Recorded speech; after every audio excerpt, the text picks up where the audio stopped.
Yeah, I've wanted to do this for quite some time now. About 6 months ago, I think it was 6 months ago, however long ago it was, I made my second album. Uh, I made my first one in 2010, and it was my first one in 2010 was Hard Dance, and it kind of marked my permanent leave of uh, harder music to whatever it is you whatever it is you can call what I do now. And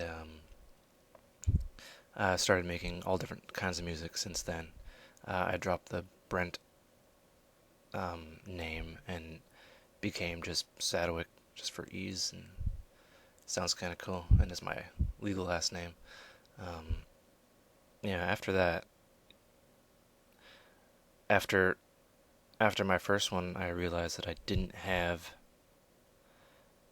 any kind of collective of what I do now, and learned a lot of new techniques and a lot of theory, and learned a lot switching down tempos and trying new things. Um, I thought, like if I died, suddenly, I didn't have anything to kind of show. So yeah, when I set to make this album, I wanted to kind of make an epitaph and just say this is me, and also because I'm gonna be around for a long time, I wanted something that I could point to. I can say, oh yeah, here's my album, check it out, instead of, oh, here's my label and a bunch of aliases I operate under. It wasn't that exciting, so I really put together something like the last one. It's 18 tracks under just a little under 2 hours, and just because I don't subscribe to the attention span. Oh, 10 tracks has to fit on a CD. It was going to be as long as it had to, and if you listen to it front to back, which is what I wanted. Um, I really wanted people to listen to it front to back, so I put the whole thing on SoundCloud, for free. And if you wanted it, you could buy it on Bandcamp, and if you didn't want it, you could just listen to it on SoundCloud. You could rip from SoundCloud. I recently put the whole thing in its entirety in one big YouTube video, and yeah, it was pretty exciting. Um, it was fun to make. I really liked it, and something that I can look back on and be like, yeah, that's what I did. I did. I Funny thing is, I made it in one house, and then I moved, and then I mixed it down and finished it in my present house, in my present music room. I don't call it a studio; I call it a music room, just to sound unpretentious, so I don't sound pretentious, and that really kind of gave it a sound, and neither good or bad. It was just a room that I wasn't used to. I kind of had to kind of get used to the room and then mix it down, but now I'm completely used to the room, so that's kind of it was okay. Um,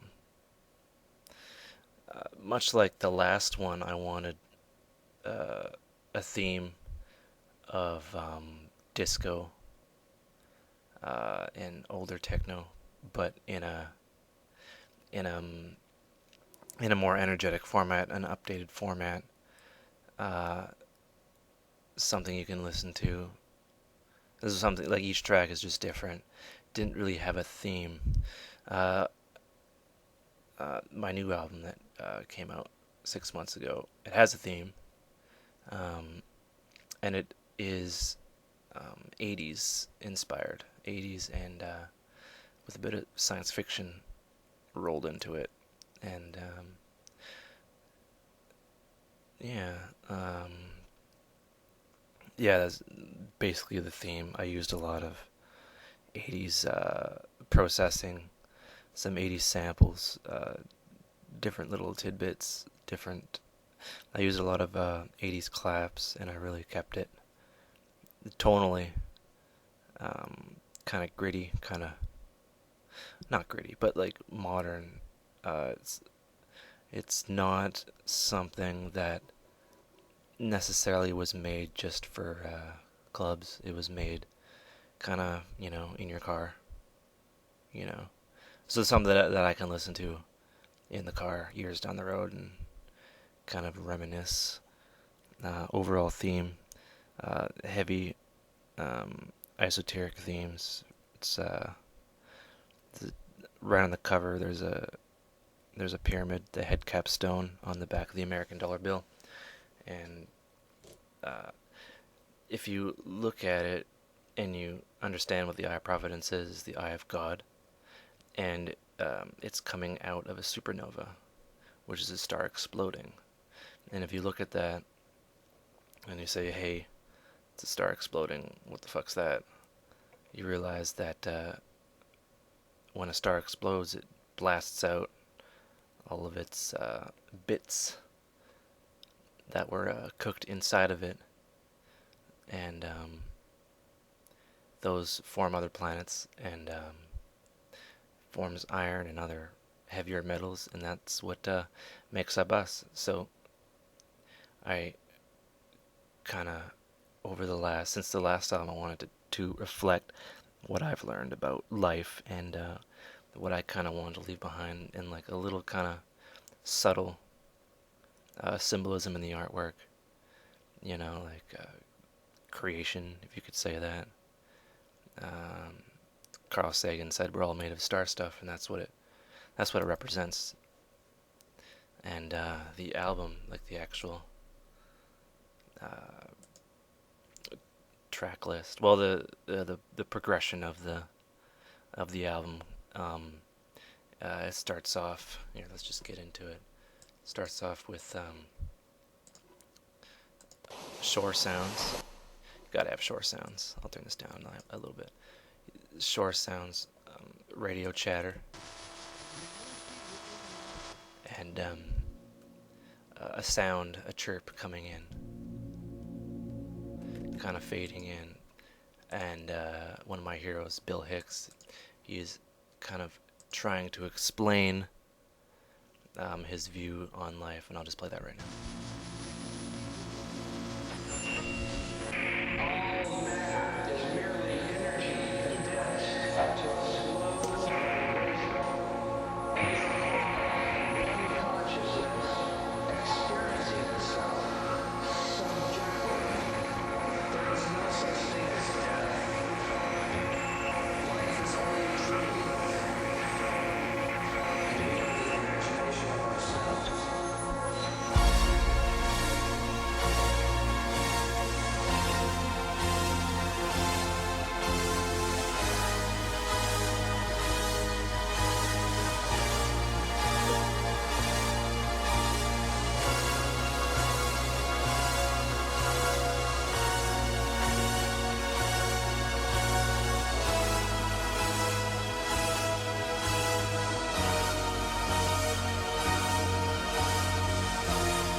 So that is it's a polarity, and it's a polarity that I dealt with between the first album I've done and this one, and it's like all matter doesn't exist.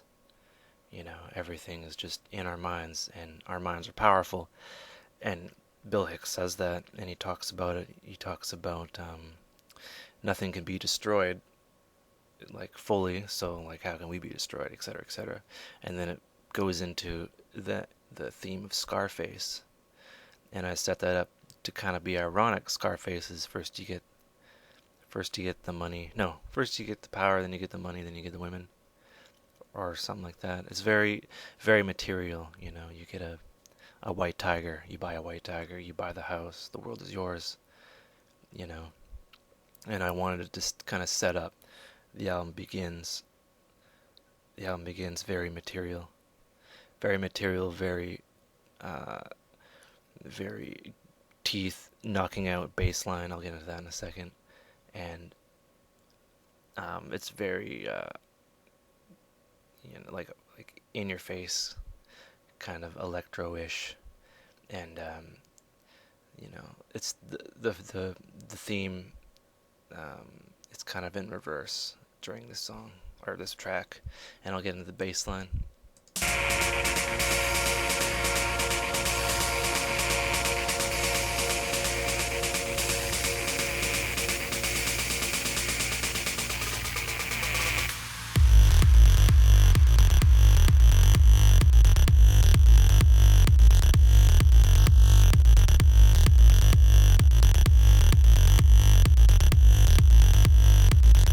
This is a very heavy bass line.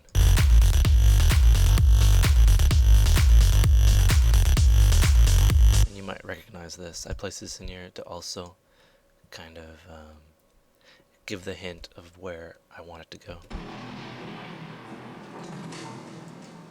At last. Welcome, Neil. As you no doubt have guessed, I am Morpheus. It's an honor to meet you. So basically, it's Neo from the Matrix, kind of going down the rabbit hole and discovering more about himself. And yeah, I felt that worked in there. The actual hit kind of sounds cool,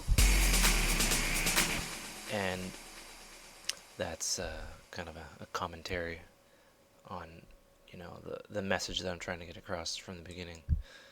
And that's I kind of wanted to do something a little special and kind of put my view across, even if it is slightly subliminal. But a few people have picked up on that, how the polarity of the ideals is present. Radio chatter starts up at the end, and then you're washed up on shores again. And that's the main meaning of Montana. And yeah, I'll be back for the next ones.